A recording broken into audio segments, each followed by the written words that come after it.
por el sector mayoritario de los inversores minoristas de los mercados bursátiles. Antes que nada y antes de comenzar, me presento. Mi nombre es Martín Aguilar, soy analista de mercados para, en este caso, Life Academy. Estamos en un proceso de transición. Ustedes mismos habrán estado un poco al tanto de lo que está ocurriendo con Life. Nada que le afecte al usuario en sí, simplemente por una cuestión de rebranding y de regulaciones y demás. Bueno, es necesario soslayar algunas cuestiones, como por ejemplo, a la hora de ingresar a los seminarios, el consentimiento, por ejemplo, tengo entendido que efectivamente así se hace el proceso, y el rebranding, por ejemplo, a la hora de colocar Life Academy como el logo de la marca, bueno, pues a lo largo y ancho de todo el seminario y toda la presentación. Simplemente ese comentario al pasar, que hay un pequeño cambiecito en la diapositiva principal, pero ya estamos bien y ahora sí comenzamos con el índice. Vamos a arrancar nomás el seminario pensando o hablando acerca de lo que veremos hoy. Para arrancar vamos a estar hablando de la compañía GameStop, digamos, GameStop como empresa. Bien, un poco de repaso histórico, de a qué se dedica, su modelo de negocio y demás. Lógicamente, eso lo podemos atar rápidamente eh, a su pasado y a su presente, dos situaciones que están estrechamente relacionadas, no solamente por una cuestión lógica, ¿no? El pasado explica gran parte del presente, sino también porque sigue repercutiendo, digamos, esas cuestiones del pasado en el hoy mismo. Y de hecho lo vemos a la hora de analizar, por ejemplo, un balance de la compañía, un reporte trimestral. Sucesos curiosos que han ocurrido, bueno, en sus acciones, en sus stocks. En este caso, como les decía en la primera diapositiva, bueno, justamente estos sucesos curiosos merecen que le dediquemos el día de hoy el seminario a esta compañía. Y la perspectiva para el futuro, intentando dilucidar qué será de GameStop para el próximo tiempo, digamos, los próximos meses o incluso los próximos años. Vamos a estar intentando hacer un poco de jugar a la especulación en términos de qué pasará con las acciones de GameStop, que es en definitiva una de las preguntas seguramente más interesantes que podríamos plantearnos. Vamos a comenzar hablando un poco sobre la compañía, por si alguien no la conoce. GameStop es una de las compañías de retail de videojuegos más grandes de todo el mundo. Yo me considero un gamer. Hace mucho que no puedo dedicar horas y horas a sesiones de juegos. Tan solo tengo 25 años, tampoco soy un viejo. Sin embargo, hace mucho tiempo no me acuerdo sentarme enfrente de una consola y empezar a jugar. Sin embargo, cuando yo era mucho más chico, y en mi adolescencia sobre todo, sí, tuve sesiones enormes de juego y por supuesto compañías como GameStop tan grandes y tan representativas del sector, bueno, pues eran son y eran en ese momento muy icónicas, sobre todo para los más entusiastas, como en ese caso podría haber sido yo. Esta compañía se dedica, como le decía, al retail, es decir, a la compra, perdón, a la venta de videojuegos a consumidores finales. Eh, Dije compra en un fallido simplemente por el hecho de que parte del modelo de negocio de GameStop es la compra y venta de videojuegos usados, pero simplemente es un detalle. Básicamente se trata de una de las empresas que venden los CDs de los jueguitos más grandes de todo el mundo, sobre todo y con mucho hincapié en los Estados Unidos. GameStop tiene una presencia enorme en los Estados Unidos, es muy icónica, sobre todo bien arraigada culturalmente al público estadounidense, también tiene presencia aquí en Europa, pero sobre todo en Estados Unidos, que además es, si mi memoria no me falla, el mercado de videojuegos más grande de todo el mundo. ¿Bien? Es un público que consume muchísimo este medio de entretenimiento, que a su vez es el medio de entretenimiento que genera más ingresos de todos, más que la música, más que los libros, más que las películas. Hollywood no es nada en comparación a el sector de los videojuegos por volumen de dinero que genera. Entonces, uno se podría imaginar que teniendo en consideración estos datos, una empresa como GameStop que justamente se dedique a la venta de videojuegos, que ni siquiera tiene un gasto a la hora de crearlo, de invertir en investigación y desarrollo y de pagar salarios altísimos, por ejemplo, de como podrían ser diseñadores, como podrían ser programadores, bueno, pues tiene un margen de ganancia bastante amplio y la gran parte del negocio de esto es mayoritariamente beneficios. Bueno, pues no es así. Y no es así desde su inicio. De hecho, el margen de beneficio que se lleva la compañía por la comercialización a consumidor final de estos productos, por ejemplo, suele ser muy bajo. Suele ser muy bajo, estamos hablando de menos del 20%, mucho menos del 20%, sobre todo en nuevos títulos. Es por eso que se la ha tenido que ingeniar, sobre todo en los últimos tiempos, y mucho tiene que ver, perdón, el tema de los cambios de consumo y los hábitos de consumo que tienen las personas que son entusiastas del mundo de los videojuegos y etcétera, etcétera, en el último tiempo para que GameStop cambie un poco su forma de ser que explicaba gran parte de su negocio hace 20 años. Lo que pasa de que el mundo no es el mismo que hace 20 años. El mundo en general, ya ni hablar del mundo de los videojuegos, el mundo de las consolas, el mundo de los publishers y de los mismos gamers. Hoy el concepto de gamer es muy distinto del que se tenía hace 20 años, es muy distinto del que se tenía hace 10 años. Probablemente todos aquí han jugado un videojuego en su vida. Y es más probable que lo hayan hecho durante los últimos 10 años que antes, justamente. Antes se le veía al mundo de los videojuegos en general como algo muy de nicho, algo muy de freak, ¿no? Algo muy de ese concepto que nosotros tenemos de friki estadounidense, así, medio rellenito, ¿no? Con un cutis no tan perfecto, que no se hace skincare definitivamente, y de pronto que tiene una mala alimentación y se dedica 24 horas a jugar videojuegos. Ese concepto de gamer quedó muy en el pasado ya, caracterizado por ahí por un gamer de los años 90. Hoy ya puede ser gamer cualquier persona, desde la chica más linda o el pibe más fachero, podríamos decir en Argentina, hasta el señor más grande o el nene más chiquito. No tiene nada que ver. Y eso diría uno, ok, eso favorece justamente a empresas como GameStop, que ahora tiene más público al cual venderle videojuegos. Ya lo vamos a ver y vamos a ver que de hecho no es así. Esto es GameStop, básicamente, empresa gigante de retail de videojuegos. Ahora vamos a hablar un poco de su modelo de negocio. Yo les digo aquí que inició siendo justamente esto, elementalmente, como antes existían, por lo menos en mi país, en Argentina, aquí también en España, existían no los videoclubs, que le decíamos nosotros, un lugar donde vos podías ir y comprar tus películas, tu CD, o de pronto podías alquilarlo. Entonces vos ibas y en vez de sentarte en la tele a poner Netflix, ¿no? Ibas a la tienda y decías, quiero esta película este fin de semana y luego te la devuelvo o la compro directamente si es que me gusta mucho, muchísimo.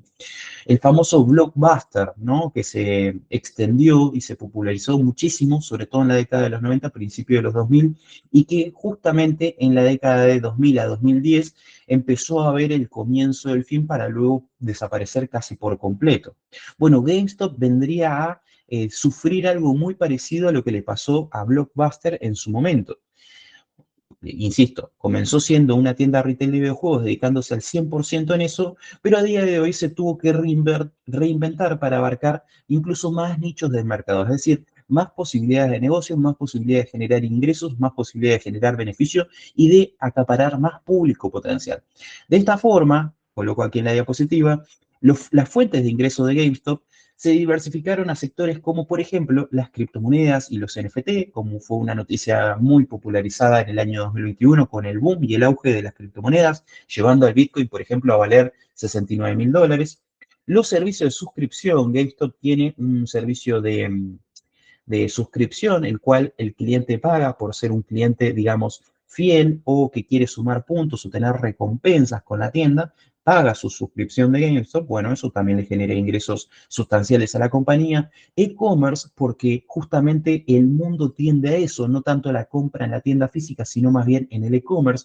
GameStop tuvo que ayornarse a los tiempos modernos y proponerle a sus clientes la posibilidad de, por ejemplo, bueno, está bien, no quieren venirme a comprar a la tienda porque quieren estar en su casa, no hay ningún problema, yo les llevo a la tienda a su casa mediante internet, mediante creando una página web, mediante creando un e-commerce en el cual tú puedas comprar tus juegos y te los enviamos por correo, por ejemplo. Sin embargo, también tuvieron que expandirse, por ejemplo, al sector del hardware y los periféricos de PC, de computadoras, básicamente. Empezar a vender computadoras, ordenadores, como le digan, en sí mismo, bueno, teclado, ratón, cámaras web, ni hablar, micrófonos, todo lo que tenga que ver con el hardware de la computadora, el hardware gaming y no tan gaming de la computadora, lo tuvieron que incorporar a sus productos para ya intentar, ya que el mercado de las criptomonedas, iba a decir, el mercado de PC se volcó casi al completo en lo digital. Hoy por hoy es muy difícil encontrar un videojuego de PC físico original, es muy, muy complicado, es dificilísimo, casi no existen. Bueno, pues mantengamos a los usuarios de PC enganchados para que sigan viniendo a su tienda GameStop, esta vez no a comprar videojuegos de PC porque no existen, sino para comprar, por ejemplo, un mouse con el que puedan jugar, por ejemplo. Entonces sigue viniendo ese público y sigue generando beneficios a la empresa. Y por supuesto, tuvieron también que expandirse hacia las fricadas, lo que denomino yo las fricadas, que tiene que ver todo lo que esté relacionado a el mundo freak, como puede ser un muñeco, una figura de acción, un Funko Pop de un personaje de un videojuego determinado, de un personaje de una serie determinada, de pronto una varita de Harry Potter o una bufanda de Gryffindor. Me explico, digamos, cosas bien, bien de nicho que justamente le interesa comprar a un fan muy fan de determinada franquicia, determinado producto, determinada serie, determinada película o videojuego, ¿por qué no? Para tener simplemente en su colección y pasar por una estantería, mirarlo y decir, mira qué bueno ese material de colección que yo tengo, ese muñequito, esa figura de acción no lo tiene nadie, bueno, lo compré en GameStop. ¿Me explico? Entonces seguís ahí manteniendo un nicho de mercado que genera muchísimo, muchísimo dinero año a año. Entonces se tuvo que ir reinventando. Estas son las claves del negocio de GameStop a día de hoy. Continuamos con la presentación para ver un poco esto de lo que ya empezaba a asomar en mi discurso de industria de los videojuegos a la baja. Vamos a aclarar una cosa. La industria de los videojuegos no está a la baja, para nada. Los videojuegos como industria generan miles de millones de dólares año a año y cada vez más. Este volumen de capital, de dinero generado en esta industria del entretenimiento es creciente. La tendencia es ininterrumpidamente creciente. Las industrias las empresas de videojuegos cada año facturan más. Por supuesto, tienen que ser empresas de videojuegos dedicadas, con buenos productos, de buena calidad, ¿no? Aquellas empresas que, esto es como todo, aquellas empresas que hagan productos que no merecen la pena, pues simplemente se van, desaparecen, se arruinan, etcétera, como todo en la vida misma. Vale, perfecto, pero la industria en general tiende a crecer. Lo que pasa y lo que está a la baja, lo que coloco aquí que como que es negativo, bueno, tiene más que ver con ese muchachito que está ahí enfrente a una estantería de videojuegos físicos, porque cada vez hay menos. Cada vez se compra menos videojuegos físicos. Esto es una realidad. Estos son datos que viene preocupando a la industria hace décadas. Bueno, décadas, al menos dos. La posibilidad de comprar videojuegos por medio de tu consola, por medio de tu ordenador, por medio de tu móvil, bueno, con el paso del tiempo fue más aceptada por parte de los usuarios, quienes entendían que eso les suponía una comodidad adicional a la hora de tener una experiencia confortable como gamers.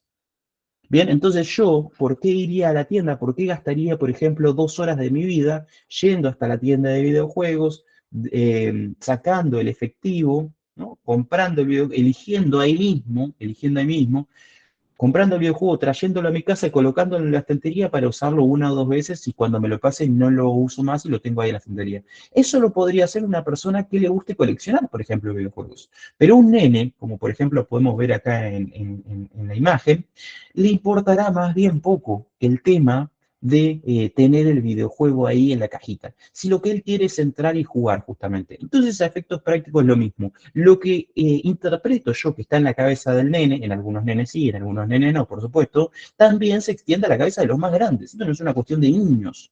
Los que más compran videojuegos son los adultos, porque tienen la cartera, tienen la billetera para poder poner la plata arriba de la mesa y efectivamente movilizar la industria, a pesar de comprar videojuegos que nunca en su vida van a jugar, como por ejemplo es mi caso. Bien, esto es algo que tengo que admitir desde ya.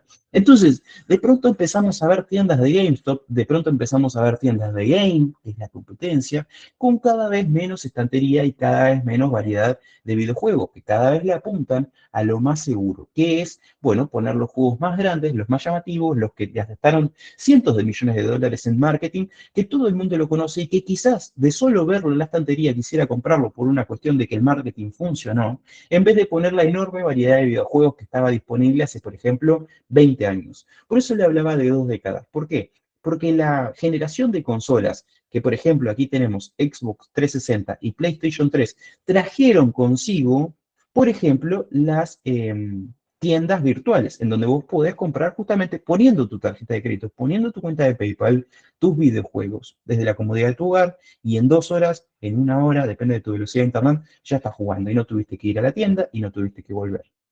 Bien, en un principio se imaginaba las personas que esto iba a suponer una reducción en el costo final del videojuego, pues no fue así. Y la gente, a pesar de eso, lo sigue consumiendo y lo sigue prefiriendo. Esto significa que los márgenes de beneficio para las compañías de videojuegos aumentan, ya que no tienen que gastar en distribución, ya que no tienen que gastar en producción del disco, de la caja, del material gráfico y demás. No tienen que hacer nada de eso, simplemente colocarlo en una tienda virtual. Entonces, los márgenes de beneficio aumentan. Entonces, están más interesados justamente en que la industria digital se vea favorecida por sobre la industria física. Si gano más con la industria digital, el único que no quiere que la industria digital siga creciendo sobre la industria física es justamente GameStop.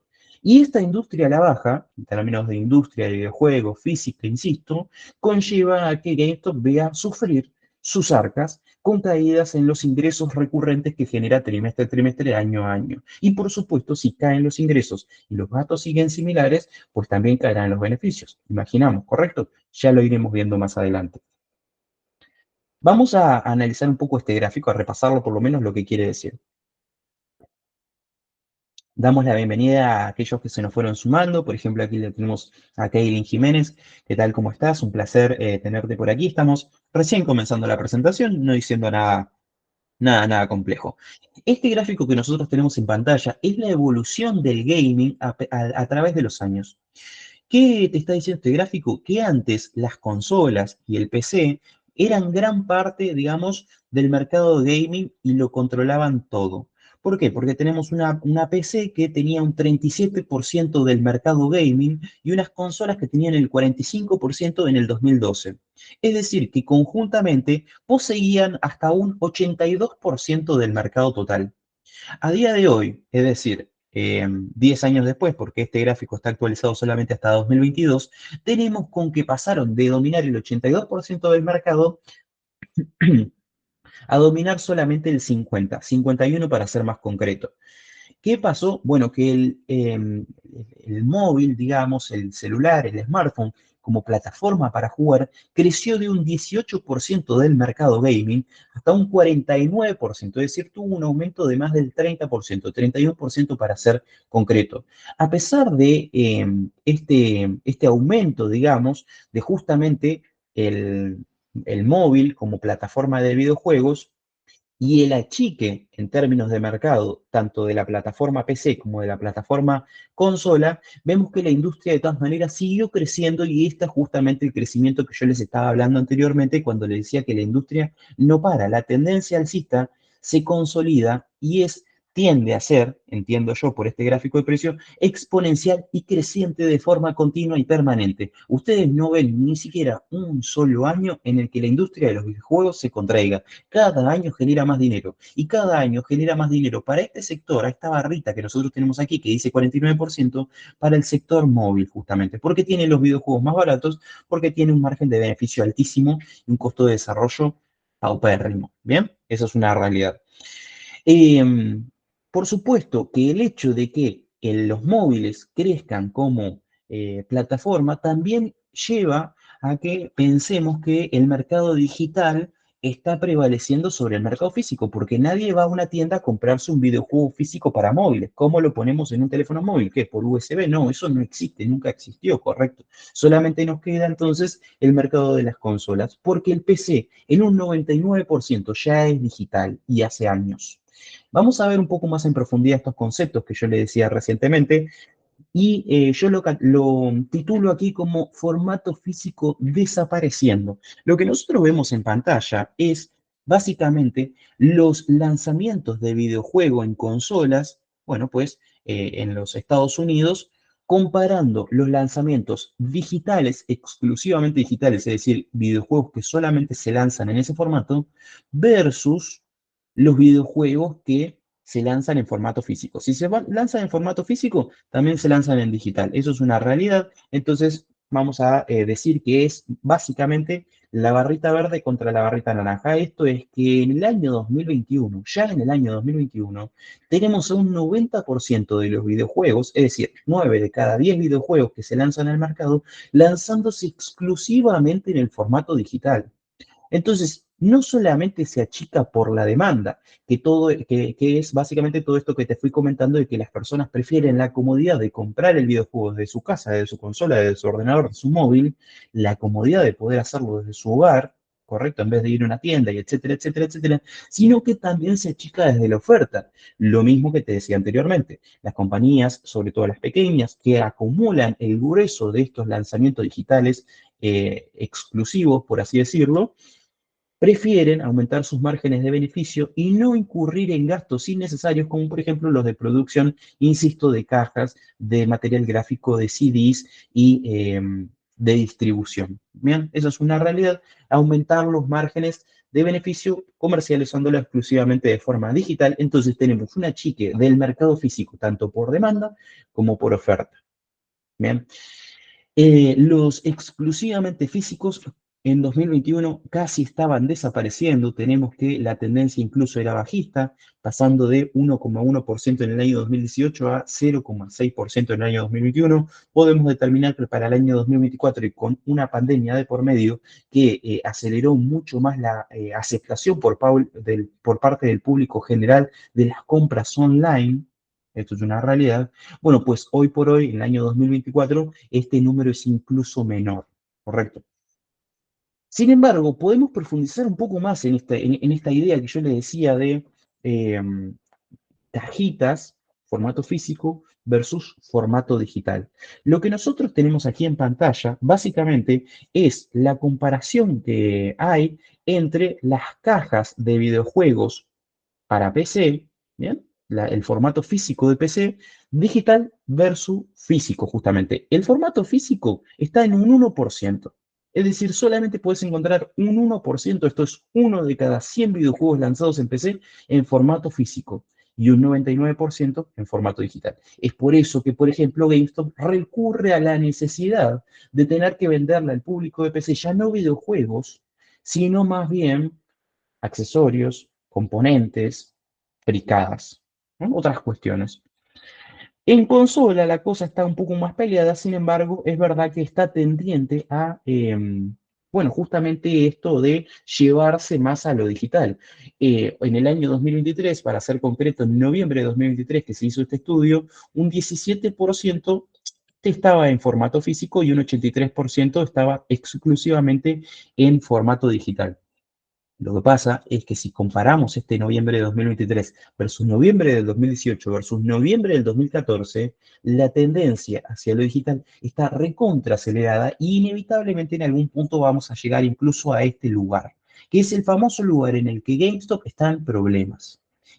Está en problemas y eso es una realidad. Bien, ¿qué le quedará a GameStop en ese caso? Que es un escenario futuro, probable, hipotético y que lo veremos al final del seminario del día de hoy, haciendo nuestras especulaciones y nuestras conclusiones. Bueno, venderle a un público que quiera simplemente tener una caja por colección y sentirse contento y generar dopamina al ver una estantería que tenga tantos títulos de videojuego como él quiera y solamente lo que esa persona crea que merece estar en esa colección de videojuegos, que lógicamente hoy no es ni siquiera un 10% del mercado físico. Esto es un poco la evolución de pasar de lo físico a lo digital. Básicamente lo que estamos haciendo es una introducción a la decadencia de GameStop como compañía y como modelo de negocio. Ahora, justamente vamos a explicar cómo afecta todo esto que acabo de explicar a esta compañía. Parece bastante lógico, pero vamos a darlo un poco más en profundidad con cuadritos que dicen mucho y que hay bastante para analizar. En principio vamos a revisar, para arrancar simplemente, y vamos con toda, el ingreso por año que tuvo GameStop desde el 2014 hasta el 2023. El 2023, que no es realmente el final del 2023, es decir, no abarca todo el 2023, sino que esto es una cuestión técnica, no tiene por qué interesar demasiado, simplemente lo menciono para aclarar y dejarlo bien en claro, que se refiere al periodo fiscal 2023 finalizado en febrero del año 2023, es decir, todo lo que pasó desde febrero de 2023 hasta febrero de 2024 no se encuentra en esta gráfica de precios. Sin embargo, sí, por supuesto, al tener casi 10 años de estadística, nos permite dar una idea de, bueno, qué estuvo ocurriendo este último año que no está en este cuadrito, en esta gráfica. Lo que nos otorga de información valiosa para arrancar a hablar de esto es que podemos ver, por ejemplo, los ingresos literalmente, es decir, todo el income que tiene la compañía año a año. Fíjense ustedes nomás cómo es que este income, justamente desde el año 2016, en el que alcanza un punto máximo, podríamos decir, comienza a decrecer. Por supuesto, la mayoría de las caídas, esto ocurre mucho en los gráficos de precios, por supuesto, la mayoría de las caídas no son lineales, no son continuas y no son perfectas, ¿correcto? Sería muy fácil ver un gráfico que tenga una barrita aquí, una aquí, una aquí, una aquí, una aquí, y que simplemente seguía una tendencia bajita perfecta. Tiene sus correcciones, tiene sus momentos en los que ha caído más, sus momentos en los que se ha recuperado, pero sin lugar a duda, lo que nos está mostrando este gráfico de precio es una tendencia a la baja del ingreso que genera esta compañía año a año. Por supuesto, insisto, si el ingreso baja y los gastos se mantienen, lo que nosotros tenemos es un net income, esto es decir, un beneficio, un ingreso neto, si lo quieren poner en esos términos, peor año tras año. Lo que era un modelo de negocio, bueno, pues discutiblemente razonable y que a los inversores le daba un retorno de inversión, bueno, pues atrevido, podríamos decir, o como para considerar al menos en el año 2014, en el año 2015, 2016, 2017, e incluso alertando un poquito en el año 2018, hoy por hoy nos ofrece pérdidas en el año. Vamos a ver, 2021, 2022 y en el año fiscal 2023. Bien, básicamente lo que tenemos es una caída de los ingresos y una ya no generación de beneficio, sino generación de pérdidas, debido a que si bien los gastos se fueron afinando a pesar de que la compañía ya no genera tantos ingresos, se fueron afinando, es decir, mejoraron un poco sus finanzas, sin lugar a duda, este margen de ingresos no da lugar a un margen de beneficio. Y esto los inversores lo ven. Es por eso que nosotros tenemos una gráfica de precio de GameStop que hace 10 años era una cosa y hoy en día es otra cosa y se convirtió de pronto en lo que algunos se animan a llamar meme coin. Es una meme coin, ¿bien? Ese gráfico de precio. Es una verdadera locura, un gráfico de precio que hoy te lo manejan youtubers y bloggers de Reddit, o tuiteros básicamente. Por supuesto, el inversor institucional ve esto y lo que dice es, esta empresa se va a pique, los fundamentales están mal, la realidad no la favorece, está generando objetivamente pérdidas, ¿bien? No se proyecta que a pesar de una mejora en su situación financiera pueda revertir esta situación en el corto plazo. ¿Qué harías vos? Te pregunto, ¿qué harías vos? ¿Comprás? Puede estar a un buen precio, muy lejos de máximos históricos, pero podemos determinar que es un buen precio. Bueno, pues seguramente tu conjetura podría ser, no compro, Martín, bajo ningún punto de vista. Vendo, ¿no? Correcto, si podemos operar sobre todo futuros, esto es extraordinario, espectacular, contratos por diferencia también, por supuesto, ¿por qué no? Shorteamos, vendemos, es decir, generamos dinero mientras más caiga la acción, mientras más caiga el valor de la acción. Esto es lo que hizo Wall Street. Esto no te lo está diciendo Martín porque lo estudió. No, no, no. Esto es lo que hizo el mercado. El mercado dijo, esta empresa se va a pique, sus acciones se van a pique, vendemos. Bien. Entonces eso llevó al valor de las acciones a caer desde máximos históricos un montón, casi un 90 y pico por ciento, que llegó a valer tan solo $4 una acción en su peor momento. Lo que vino a salvar esta compañía es la comunidad, y ahora lo veremos a continuación. Vamos a profundizar un poco más en los fundamentales, simplemente por mencionar algo más, porque esto lo que vimos es el largo plazo, ¿no? Esto es desde 2014 hasta el año fiscal 2023, principio del 2023. Vamos a ver un poquito más cerca, vamos a hacer un close-up del último tiempo, de lo que nos faltaba en ese gráfico. Yo le dije aproximadamente enero, febrero del año 2023, pues lo tenemos aquí. ¿Qué son estos? Sus reportes trimestrales desde el final del año fiscal 2023 hasta la apertura del año fiscal 2025. Bien. En este caso, lo que nosotros tenemos es un enero del 2023 con unos ingresos muy por encima de los que ha obtenido en abril, en julio, en octubre y en febrero. Esto se puede explicar porque este mercado, esta industria, es bastante cíclica y tiene temporalidades. En épocas navideñas se compran más videojuegos que a mitad de año, por ejemplo, que en octubre, ¿no? Por poner un ejemplo. Es una realidad. En época navideña se gasta muchísimo más en videojuegos. Entonces tenés que en enero, cerrando el trimestre fiscal, pues tuviste toda esa compensación, ese ajuste que te da las navidades, por ejemplo. Buenísimo. Y incluso pudiste generar algo de beneficio. Lo que pasa que al siguiente trimestre tus ingresos bajaron abruptamente, prácticamente a la mitad y ya generaste pérdidas. El siguiente siguieron cayendo los ingresos, mejoraste las finanzas, porque eso es algo que están haciendo y me gusta insistir con esto. Mejoraste las finanzas para no generar pérdida, pero ni siquiera generas ganancia. En octubre del 23, otro tanto de lo mismo, los ingresos siguen cayendo, las finanzas siguen mejorando, pero no generas ganancia. No generas pérdida, por lo menos algo positivo, ¿verdad? Y en febrero de 2024, que es el último reporte trimestral informado, por lo menos que tiene el registro Google Finance, hay uno más nuevo, sale ahora en junio, hace unos días salió de hecho.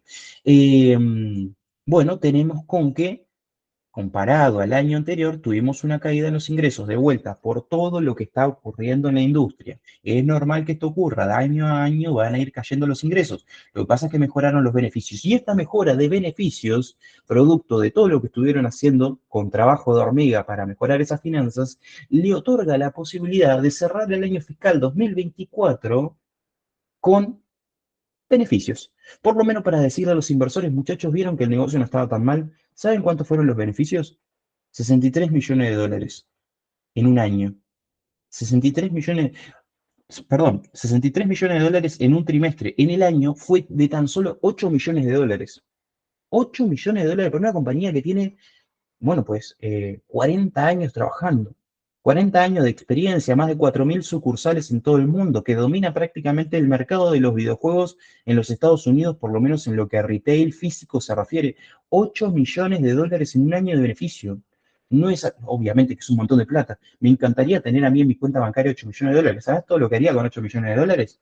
Todo, pero ni que hablar, ¿no? Por supuesto, eso no está en discusión. Pero para una empresa de esta magnitud, de este tamaño, con esta cantidad de empleados, con esta cantidad de tiendas, con enormes expectativas, no solamente de su junta directiva, sino también de los accionistas y del mercado en general sobre ella, reportar beneficios de 8 millones de dólares en un año, que supuestamente fue bueno, que es el año que vos agarrás y le decís a tus inversores, a tus accionistas, muchachos, miren que estamos generando beneficios, se te ríen.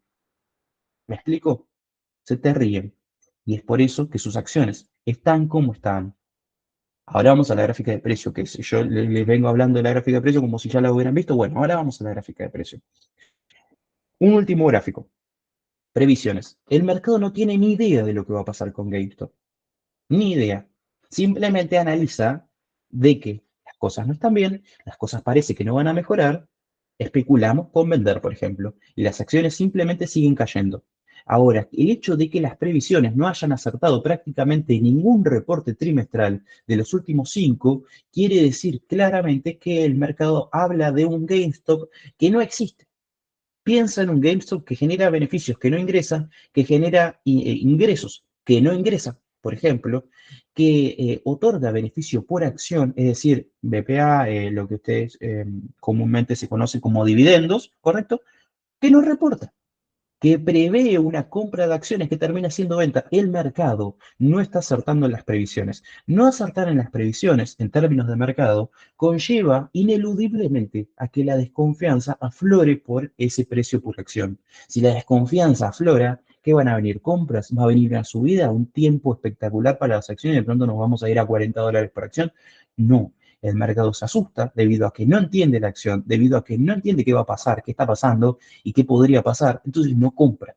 Al no comprar y encima vender, la presión bearish sobre ese precio se ve aumentada y hoy tenemos, por ejemplo, un precio de un precio promedio ajustado a mercado, podemos decir, un precio de equilibrio, esa es la palabra que yo estaba buscando, por debajo de los $10 por acción.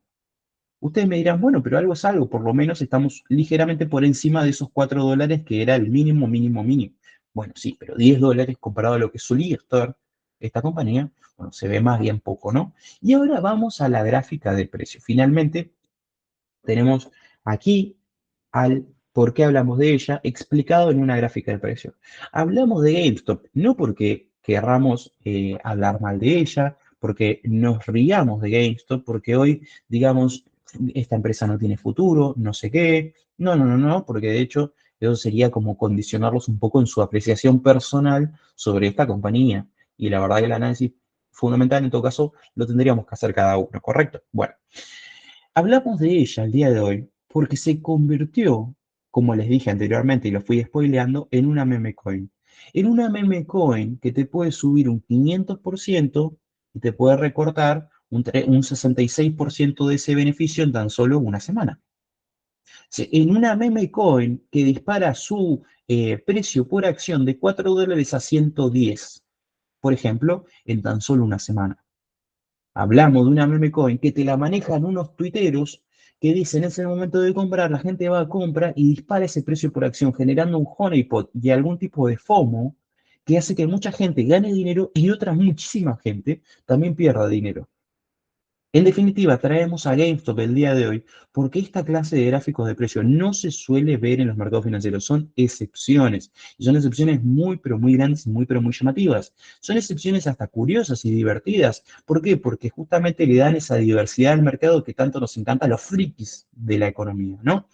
Fíjense ustedes nomás cómo actuó en estos últimos 3 años esta acción de forma tan volátil, llevando su precio de 4 a 110, llevando su precio de 10 a 65 en semanas.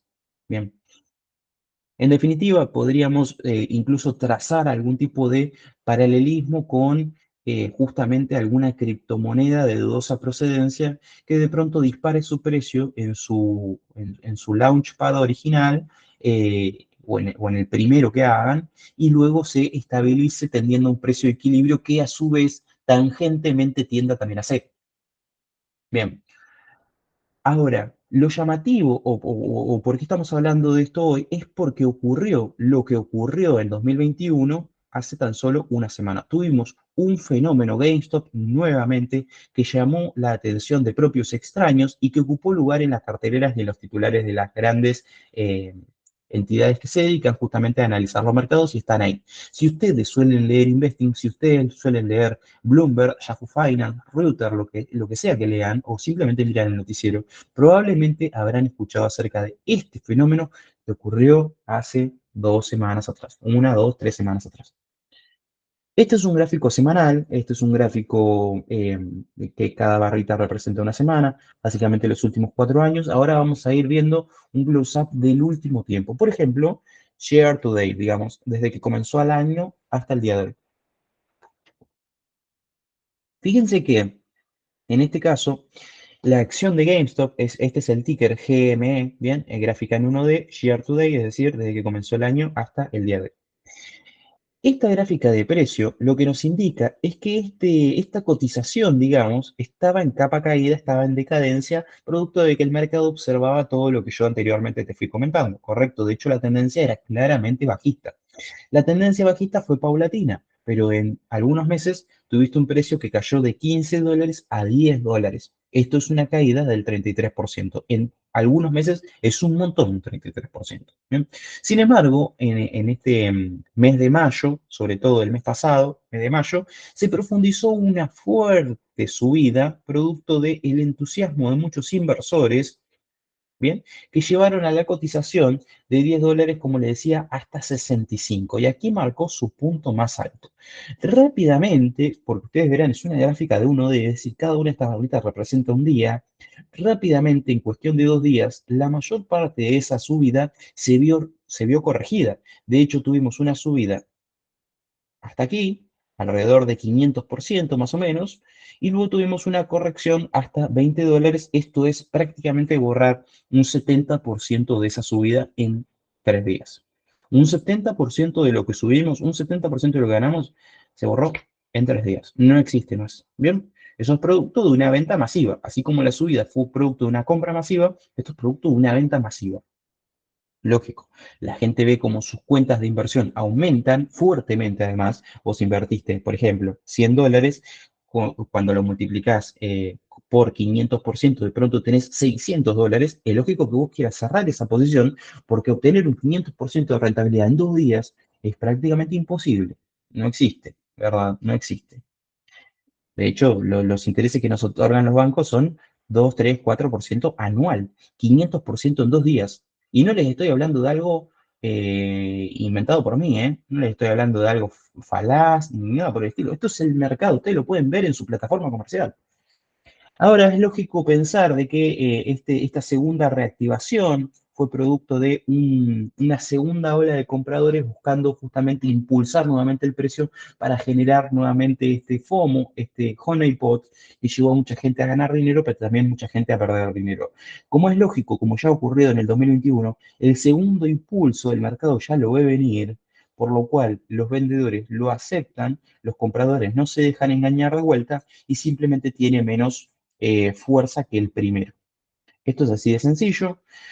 El hecho de que tenga menos fuerza que el primer impulso alcista implica necesariamente de que el precio en este punto y en este punto y en este punto está sobrecomprado, muy por encima del precio de equilibrio. ¿Cuál es el precio de equilibrio? El precio natural al que tiende el mercado, $10 por acción, no 28, no 65, no 20, $10 por acción. Entonces, si estamos en 45, el mercado lee esto que yo te estoy diciendo y plum, te tira el precio en un día. Esto es lo que pasó en esta jornada de viernes. La cotización cayó de un poquito más de $45. En realidad aperturó sobre los 37,5, subió por encima de los 45 y cerró en torno a los $28. Esto básicamente, en términos simples y en español, es un recorte de 2/3 partes de las ganancias obtenidas desde el principio de mayo hasta el día de hoy. 2/3 partes que se fueron. Lo que pasa es que esto ya ocurrió. Esto ya ocurrió en el año 2021. En el año 2021 hemos visto cómo esta cotización subía no un 500%, sino muchísimo más abruptamente, subía un 2500%. Esto básicamente es multiplicar tu patrimonio por 25 veces. 26 para ser técnicamente exacto. Es un montón de dinero. ¿Bien? Esto en los mercados, digamos, revolucionó en ese tiempo, a principios del año 2021, para ser más concreto, entre el mes de enero y el mes de febrero, todas las atenciones estuvieron puestas justamente sobre este activo que nadie esperaba que suba 2500%, porque eso no existe prácticamente. Ahora, nos gustaría preguntarnos, ¿por qué subió 2500% en ese momento? ¿Por qué subió un 500% ahora?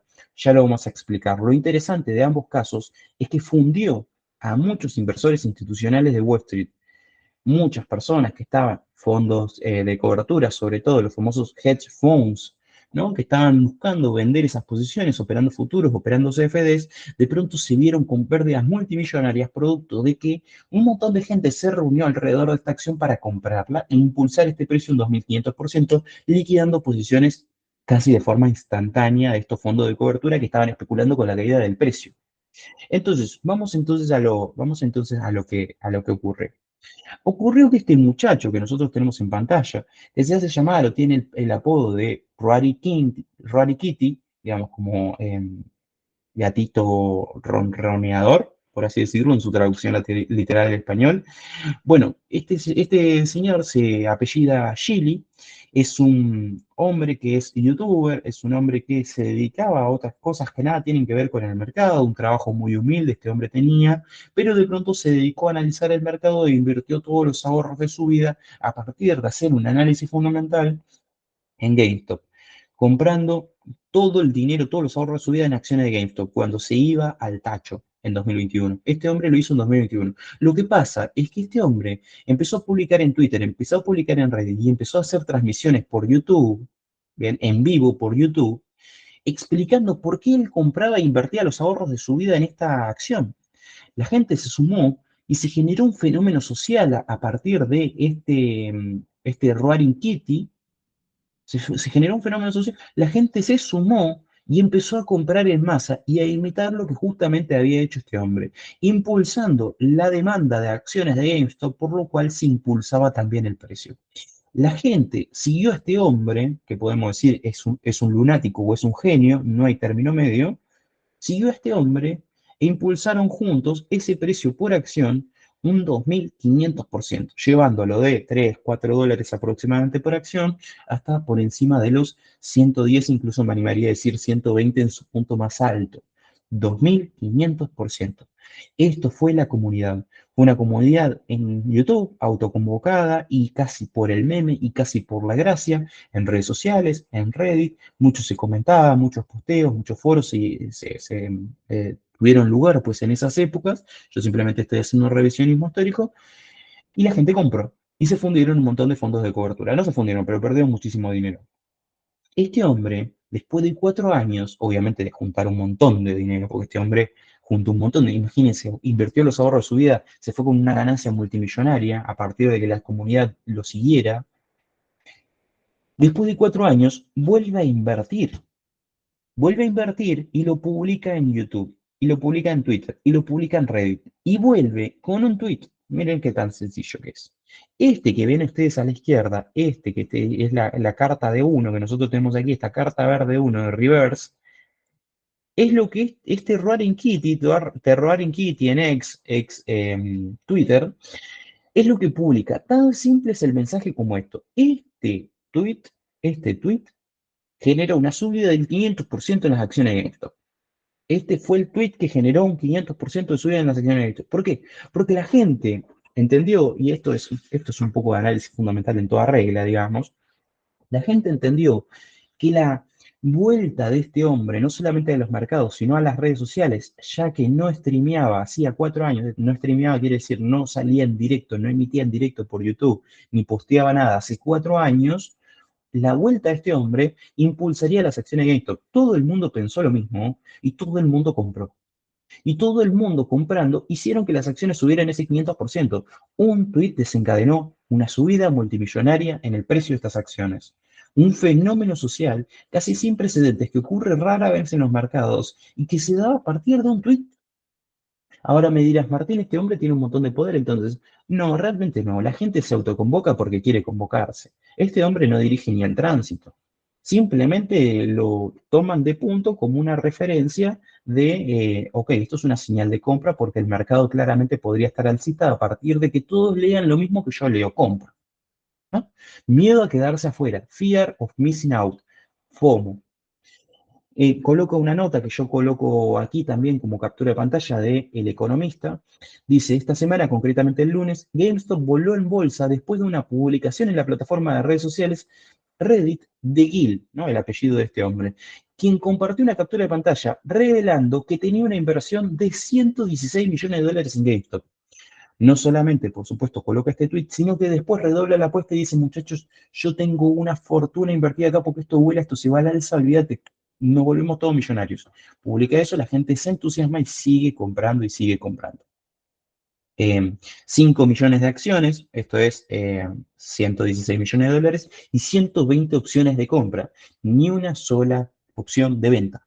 Esto se va al alza. Lo que quiere decir este muchacho en esta captura de pantalla, que puedes tomarla como consejo de inversión o no, yo te diría que no, es esto se va al alza.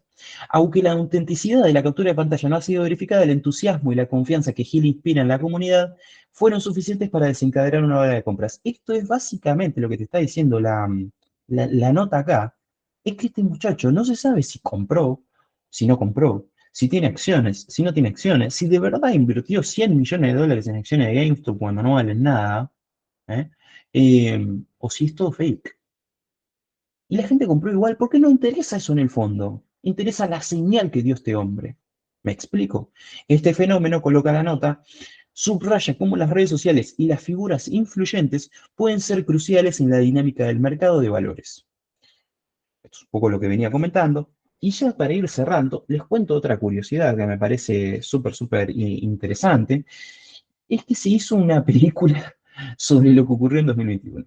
Este hombre desencadena en ese momento la subida, como yo les estaba diciendo, desencadena ahora mismo otra subida hace una semana, 2 semanas, 3 semanas, Y fue tan grande lo de 2021, fue tan grande el fenómeno social, que es una película que se llama Dinero Fácil o Dinero Estúpido, Dumb Money en inglés, ¿verdad?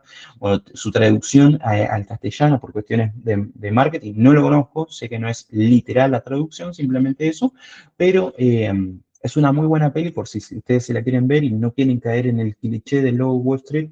Dumb Money, lanzada en el año 2023, explica un poco toda esta historia que yo les vine a contar y bueno, pues nada, se las recomiendo, pues que si van a mirar algo en Netflix este fin de semana, esta puede ser una opción. E ilustra cómo es que justamente, como dice aquí, este cartel que está acá atrás, Power to the People. La gente cree que puede vencer a Wall Street. Este sentimiento del pueblo contra el poder, ¿no? Pueblo, pueblo contra esos fondos de cobertura malditos que quieren ver quebrar esa empresa a la que yo iba de chiquito a comprar mis videojuegos para la Play 3. Un poco esa fue la lógica. Nada, simplemente una recomendación, fíjense lo fuerte que fue, que se hizo una película. Está bien que Hollywood hace películas por todo, ¿no? Ahora vamos un poco, y ya para culminar, ahora sí que sí, perspectiva futuro. Mercado en degradación, esto ya lo vimos, el mercado físico, clara degradación, esto va a tender así, es inevitable, lamentablemente, sobre todo para aquellas personas que les guste coleccionar videojuegos y esas cuestiones. Mejores finanzas, GameStop viene mejorando en términos financieros, paga cada vez menos interés de préstamos, por ejemplo, tiene menos gastos fijos, cierra tiendas para achicar en términos de costos y salarios, por supuesto, afina un poco más el ojo a la hora de ver por dónde puede estar realmente el negocio. Por ejemplo, sacando estanterías de videojuegos y poniendo estanterías de otras cosas. Caída en ingresos y pérdidas, digamos, esto es básicamente eh, lo que yo les mostraba en la gráfica del income, ¿no? Caída en ingresos y pérdidas, o sea, no caída en pérdidas, sino pérdidas literalmente. Tengo pérdidas. Veremos si lo revierten.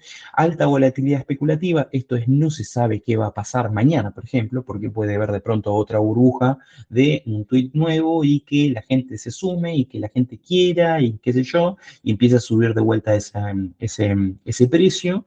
Y la comunidad, justamente, que es hoy por hoy la que determina si el precio sube o si el precio baja, por lo menos fuertemente. ¿Bien? Entonces, yo lo que te diría acá es que para nada, para nada, para nada, esta acción es un must have, es un debes tener, digamos, es un debes comprar 40, 45, 30 dólares, 20 dólares. El precio del mercado, te lo estaba diciendo bien el mercado, el precio de equilibrio se sitúa en torno a los 10.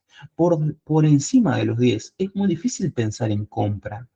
Es muy, pero muy difícil. Alguno me podrá decir, bueno, pero el aumento del precio por acción involucra que la empresa se pueda financiar y tener más margen para poder, por ejemplo, afrontar sus finanzas que estaban siendo complicadas y que, por ejemplo, pueda reportar beneficios más abultados que en el último año fiscal.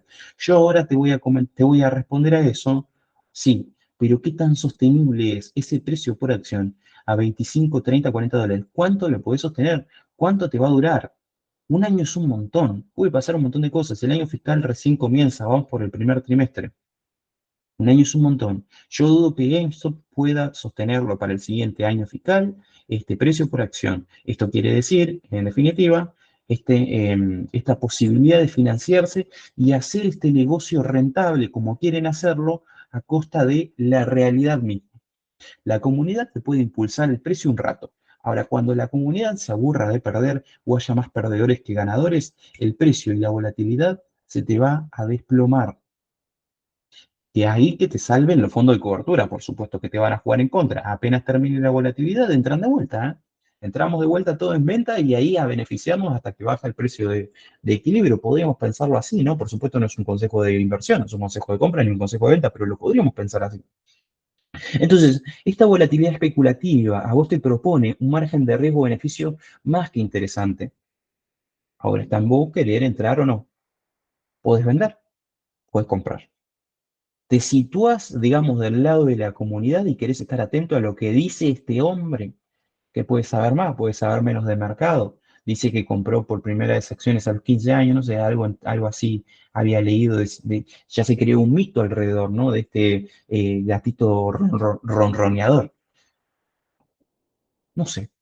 Yo creo que lo fundamental es no te sitúan en una posición como para arriesgarte lo suficiente a esa alta volatilidad especulativa a partir de la comunidad, como para tomar, por ejemplo, un riesgo tan grande de querer generar un beneficio a tan corto plazo. No entraste en ese momento, no entres ahora, por ejemplo. No es un consejo de inversión. Simplemente, I'm just saying, ¿no?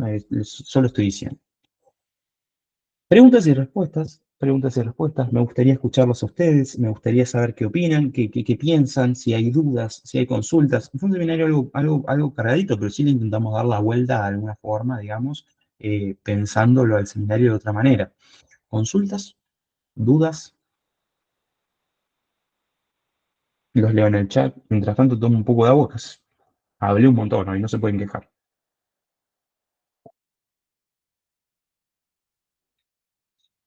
No hay consulta, todo claro, que lo tenemos a Alexander Méndez, Luis Graving, que siempre nos acompaña, Eugenio El y Fabián. Todo claro, entonces imagino, pues ahora sí que sí, damos cierre al seminario del día de hoy, no sin antes acercarles la invitación de lo que vamos a estar viendo el próximo lunes. Este era un tema agendado para hoy, pero la realidad domina un poco la agenda, digamos. La agenda hoy por hoy está en GameStop. La gente habla de GameStop, el mercado habla de GameStop. El siguiente seminario, el día lunes, vamos a estar viendo ondas de Elliott. Bien, así que si quieren ahí un poco de análisis técnico para ir mechando y demás los temas, o de pronto les interesa mucho más, pues ahí bienvenidos están. Este tema de ondas de Elliott fue sugerido por un cliente, por un usuario, por un oyente de estos espacios a finales del mes de mayo. Como siempre hacemos, le pedimos sugerencias para que ustedes nos digan de qué quieren que nosotros hablemos. Los dejo tranquilos ahora, sí que sí, les agradezco muchísimo por haberme escuchado, por haber presenciado el seminario del día de hoy. Nos estamos viendo el lunes, les deseo a todos un gran fin de semana. Un abrazo.